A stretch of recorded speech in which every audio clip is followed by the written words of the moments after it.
ओम शांति। आज 2/3/2023 का मुरली। बाबा कहते हैं, मीठे लाडले बच्चे, तुम्हारी है रूहानी याद की यात्रा।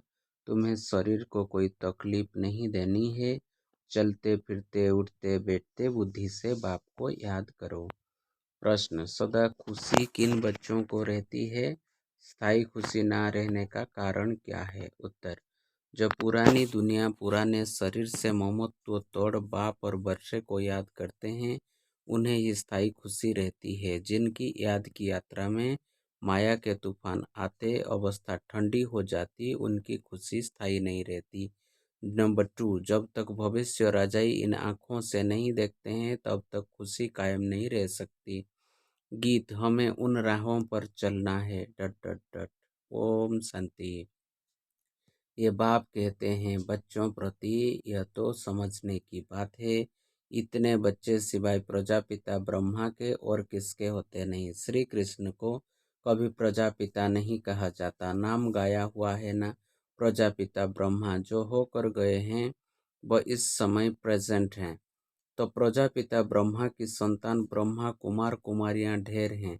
यह है प्रजापिता ब्रह्मा की औलाद, तो जरूर प्रजापिता ब्रह्मा का भी कोई बाप होगा ना। बच्चे जानते हैं हमारा दादा परमपिता परमात्मा शिव है। वह अब नई दुनिया रच रहे हैं, अर्थात पुरानी दुनिया को नई बना रहे हैं। इस पुरानी दुनिया में ये तन भी पुराने हैं। नई दुनिया में सतोप्रधान नए तन होते हैं। वो कैसे होते हैं? देखो इन लक्ष्मी नारायण को। यह है नई दुनिया के नए तन। इन्हों की महिमा भारतवासी जानते हैं। यह स्वर्ग नई दुनिया नए विश्व के मालिक हैं। नई दुनिया जो थी वह पुरानी है। 84 जन्म लेने पड़ते हैं ना। इनका भी पूरा हिसाब है। कौन पूरे 84 जन्म लेते हैं? सब तो नहीं लेते। 84 जन्म सिर्फ वही लेते हैं जिनका आदि से अंत तक पाठ है, जो पहले इस सृष्टि पर थे। हर एक बात लाडले बच्चों को धारण करनी है। यहाँ कोई मनुष्य को नहीं समझाते। यह तो निराकार परम पिता परमात्मा मनुष्य तन में बैठ समझाते हैं। बलिहारी उनकी है, वो नहीं समझाते तो हम कुछ भी नहीं जानते। हम तो बिल्कुल तुच्छ बुद्धि थे। अभी रचयिता और रचना के आदि मध्य अंत को जाना है। Who is who. Dot dot dot. इस बेहद ड्रामा में सबसे मुख्य पाठधारी कौन कौन है? ये अविनाशी बना बनाया ड्रामा है। गाते भी हैं, बनी बनाई बन रही गायन भक्ति मार्ग में करते हैं, परंतु ये अभी समझाया जाता है कि ये ड्रामा का खेल कैसे बना हुआ है। बाप बैठ समझाते हैं, लाडले बच्चे, यह तो तुम जान गए हो कि तुमको यात्रा पर चलना है। मनुष्य यात्रा पर बहुत कष्ट सहन करके जाते हैं। अभी तो एरोप्लेन ट्रेन आदि बहुत सहज निकले हैं। आगे तो मनुष्य पैदल यात्रा पर जाते थे। चलते चलते तूफान लगते थे, मनुष्य बेहाल हो जाते थे, फिर कोई वापस लौट आते थे। तो आधा कल्प द्वापर से लेकर जिस्मानी यात्रा चलती है। भक्ति मार्ग में मनुष्य यात्रा पर क्यों जाते हैं? भगवान को ढूंढने। भगवान कहीं बैठा तो नहीं है। भगवान के जड़ चित्र पूजे जाते हैं। जो होकर जाते हैं उनके जड़ चित्र बनाते हैं।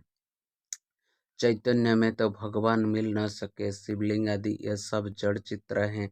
जड़ चित्रों को देखने के लिए यात्रा करते हैं। ये एक भक्ति मार्ग की रस्म है, जानते हैं, परंतु कोई की भी बायोग्राफी को नहीं जानते कि यह कौन है, कब आए थे। शिव जयंती मनाई जाती है, परंतु उनको भी जानते नहीं। आजकल तो इस उत्सव को भी उड़ा दिया है, क्योंकि इनका नाम रूप आदि प्राय लोप होना ही है। अभी तुम जानते हो, ऊंचे ते ऊंच ज्ञान का सागर सुख का सागर है। सागर से अभी हमको ज्ञान मिल रहा है। वही बेहद का बाप अभी प्रैक्टिकल में है। अमरनाथ भी शिव बाबा है ना, दिखाते हैं, बर्फ का लिंग बन जाता है। मनुष्यों को ठगने के लिए गपोड़े तो बहुत लगाए हैं। तो उस जिस्मानी यात्रा पर तकलीफ बहुत होती है। यह है रूहानी यात्रा, इसमें शरीर की कोई तकलीफ नहीं है। तुम बच्चे समझते हो हम बेहद के बाप के बच्चे हैं। भक्ति मार्ग में जन्म जन्मांतर याद करते आए हैं। अब स्मृति आई है। बाप कहते हैं, तुम 63 जन्म ढूंढते ढूंढते उतरते गए। पहले एकदम कौड़ी नौधा भक्ति करते हैं, फिर भी दुनिया को तमो प्रधान तो जरूर होना है, झाड़ वृद्धि को पाता है जरूर, एक भी मनुष्य वापिस मेरे पास आ नहीं सकते। नाटक में सबको अपना पार्ट बजाना है, सतो रजो तमो में आना है। नंबर 1 का ही मिसाल लो। नंबर 1 लक्ष्मी नारायण सतो प्रधान थे, अब तमो प्रधान है, जिसमें ही फिर शिव बाबा ने प्रवेश किया है, क्योंकि इनको ही फिर नंबर 1 बनना है। फिर प्लस में मोह को रखते हैं, माताओं को लिफ्ट देनी होती है, पहले लक्ष्मी फिर नारायण। माताओं का नाम ऊंचा किया जाता है, माता सदैव पतिव्रता होती है, पुरुष कभी पत्नीव्रता नहीं होते हैं। वंदे मातरम कहा जाता है। इस समय तुम बाप के बने हो तो तुम हो जाते हो ब्रह्मा कुमार कुमारी। माता गुरु बिगर कभी किसका उद्धार होता नहीं। गुरु तो बहुत ढेर के ढेर हैं, फिर भी कलयुग घोर अंधियारा हो गया है। कितने गुरु गोसाई हैं, कहाँ कहाँ हरिद्वार आदि में उन्हों के मंदिर बने हुए हैं। नहीं तो वास्तव में मंदिर उनको कहा जाता है जिसमें देवताएं होते हैं। सन्यासी लोगों का कभी मंदिर नहीं होता है, मंदिरों में तो देवताएं ही रहते हैं, क्योंकि उन्हों की आत्मा और शरीर दोनों पवित्र हैं। इन महात्माओं की भल आत्मा पवित्र है, परंतु शरीर पवित्र मिल नहीं सकता, क्योंकि तत्व भी तमो प्रधान है। अभी तुम देवता बन रहे हो, बनाने वाला है परमपिता परमात्मा। यह है सतो प्रधान संन्यास, वो है रजो प्रधान संन्यास।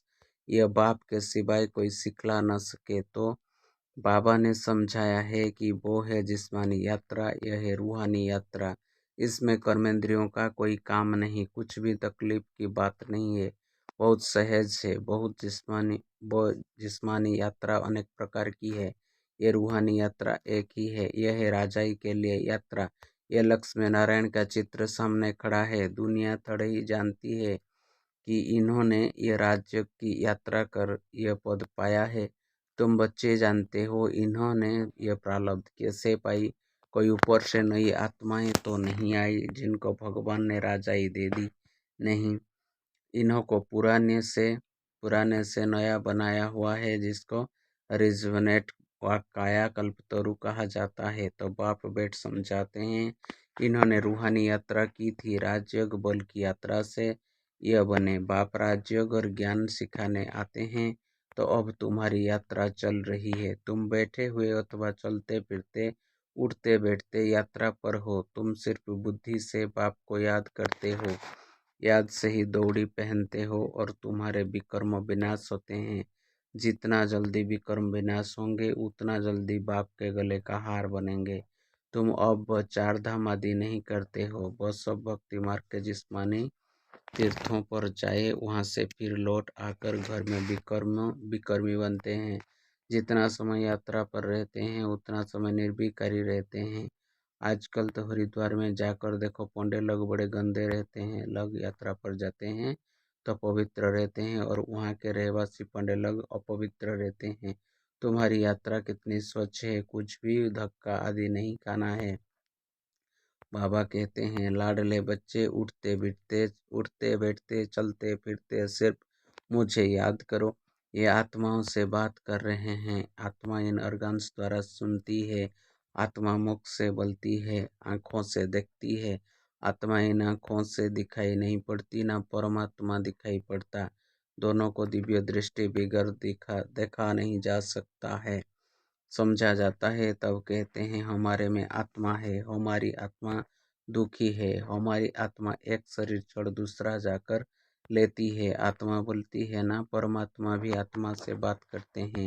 हे लाडले बच्चे आत्माएं, अब तुमको मेरे पास आना है, मैं तुमको यात्रा सिखलाता हूँ। तुम पवित्र बनने सिवाय मेरे पास आ नहीं सकते हो। आत्मा पवित्र है, पहले पहले आत्मा सतो प्रधान है, फिर सतो रजो तमो गुणी होती है। शरीर भी सतो रजो तमो होता है। सतो प्रधान को गोरा, तमो प्रधान को सांवरा कहा जाता है। कितनी समझ की बात है, तुम जानते हो आत्मा और परमात्मा अलग रहे बहुकाल, अब आकर फिर मिले हैं। मनुष्य मनुष्य के साथ मिलेंगे, आत्मा आत्माओं के साथ मिलेगी, परमात्मा भी वहाँ मिलेंगे। आत्मा और परमात्मा दोनों का साक्षात्कार दिव्य दृष्टि से होता है, क्योंकि वो अति सूक्ष्म है, स्टार है। अब कोई भी साइंस घमंडी नहीं जो कह सकते आत्मा की प्रवेशता कैसे होती है। इन बातों का उनको बिल्कुल पता नहीं है। मस्ट बिलव्ड पाप है। भक्ति मार्ग में आधा कल्प भक्त भगवान को याद करते हैं। ऐसे नहीं कि सब भगवान हैं। सब भगवान हों तो भक्त आराधना वंदना साधना क्यों करते, किस लिए करते? सभी मुक्ति जीवन मुक्ति चाहते हैं क्योंकि यहाँ दुखी हैं, चाहते हैं शांति हो, परंतु विचारों को ये पता नहीं है कि शांति धाम किसको कहा जाता है, मुक्ति कहाँ होती है, ये भी नहीं जानते। कहने मात्र सिर्फ कह देते हैं कि पार निर्वाण गया, जानते कोई भी नहीं है। अब तुम बच्चे यात्रा पर हो। बाप कहते हैं बच्चे संभल संभल कर चलना है, तूफान तो बहुत आएंगे, तुम याद करने की कोशिश करेंगे, माया बुद्धियों को तोड़ देगी, फिर वो अवस्था ठंडी हो जाती है, खुशी का पारा हट जाता है। नहीं तो खुशी का पारा स्थायी रहना चाहिए। इन आंखों से वो राजाई देखते हैं तो खुशी कायम रहती है। यहाँ तुम बुद्धि योग से जानते हो कि राजाई मिलती है। राजाई के लिए हम पढ़ रहे हैं। इन आँखों से नहीं देखते हो इसलिए माया घड़ी घड़ी भुला देती है। बाबा कहते हैं गृहस्थ व्यवहार में रहते हुए कमल फूल समान रहो। पुरानी दुनिया पुराने शरीर सबसे ममत्व तोड़ते जाओ। एक बाप को याद करो, पहले तुमको बाप के पास जाना है, फिर नई दुनिया में आना है। बाप और वर्षे को याद करो, फिर जब हम यहाँ आएंगे तो वो होगी प्रारब्ध, उसको याद नहीं करेंगे। अभी हम पुरुषार्थ करते हैं भविष्य प्रारब्ध पाने के लिए। यहाँ मनुष्य पुरुषार्थ करते हैं यहाँ की आजीविका के लिए। हम भविष्य की आजीविका के लिए पुरुषार्थ करते हैं। गृहस्थ व्यवहार में रहते फिर ये कोष भी उठाना है, नॉलेज को धारण करना है, फिर तुमको पुरुषार्थ नहीं करना होगा। वहाँ तुम पुरुषार्थ नहीं करते, प्रारब्ध भोगते हो। तुम जानते हो हम भविष्य बनाते हैं, वहाँ प्रारब्ध भोगेंगे। वहाँ याद नहीं रहती कि हम प्रारब्ध भोगते हैं, फिर तो पुरुषार्थ भी याद पड़े। पुरुषार्थ और प्रारब्ध दोनों ही भूल जाते हैं। प्रारब्ध भोगते रहते हैं, पास्ट का पता नहीं रहता। अभी तुम पास्ट प्रेजेंट फ्यूचर को जानते हो और कोई मनुष्य नहीं जो पास्ट प्रेजेंट फ्यूचर को जानते हो। इसको कहा जाता है त्रिकालदर्शी। बाबा ने रूहानी यात्रा और जिस्मानी यात्रा का कंट्रास्ट भी अच्छी रीति समझाया है। जिस्मानी यात्रा जन्म जन्मांतर करते आए, ये रूहानी यात्रा है। एक जन्म की स्वर्ग में जाएंगे, फिर लौटकर इस मृत्युलोक में आना नहीं है। अच्छा, मीठे मीठे सिकिलधे बच्चों प्रति माता पिता बाप दादा का याद प्यार और गुड मॉर्निंग। रूहानी बाप की रूहानी बच्चों को नमस्ते। हम सभी रूहानी बच्चों की रूहानी माता पिता बाप दादा को भी याद प्यार गुड मॉर्निंग, नमस्ते नमस्ते नमस्ते। शुक्रिया बाबा, शुक्रिया, तेरा लाख लाख शुक्रिया, बहुत बहुत शुक्रिया। फिर धारणा के लिए मुख्य सार नंबर 1 पॉइंट, सतो प्रधान संन्यास से आत्मा और शरीर दोनों को पवित्र बनाना है। पुरानी दुनिया और पुराने शरीर से ममत्व तोड़ देना है। नंबर 2, त्रिकालदर्शी बन पास्ट प्रेजेंट फ्यूचर को बुद्धि में रख पुरुषार्थ करना है। नॉलेज को धारण कर स्थायी खुशी में रहना है। फिर आज के लिए सद्गुरु का वरदान है, पुराने हिसाब किताब को समाप्त कर संपूर्णता का समारोह मनाने वाले बंधन मुक्त भवो। विस्तार, इस पराये देश में जब सभी बंधन युक्त आत्मा बन जाते हैं तो बाप आकर स्वरूप और स्वदेश की स्मृति दिलाकर बंधन मुक्त बनाए स्वदेश में ले जाते हैं और स्वराज्य अधिकारी बनाते हैं। तो अपने स्वदेश में चलने के लिए सब हिसाब किताब के समाप्ति समारोह मनाओ। जब अभी यह समारोह मनाएंगे तब अंत में संपूर्णता समारोह मना सकेंगे। बहुत काल के बंधन मुक्त ही बहुत काल के जीवन मुक्त पद को प्राप्त करते हैं। स्लोगन, अपने उमंग उत्साह के सहयोग और मीठे बल से कमजोर को शक्तिशाली बना देना ही शुभ चिंतक बनना है। ओम शांति।